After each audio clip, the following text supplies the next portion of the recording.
σήμερα λοιπόν εμείς κάνουμε μια ουσιαστική συζήτηση και τι λέμε. Τα αυτονόητα.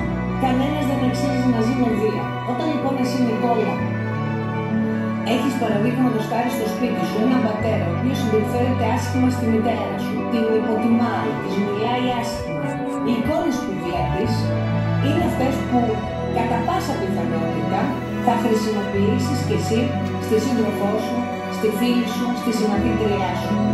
Η ελπίδα πάντα υπάρχει. Μην αφήνεις τη σιωπή να γίνει το καταφύγιο σου. Μίλα, ζήτησε βοήθεια και πάνω από όλα, να θυμάσαι αξίζεις να αγαπιέσαι με σεβασμό, με ευγένεια, με κατανόηση.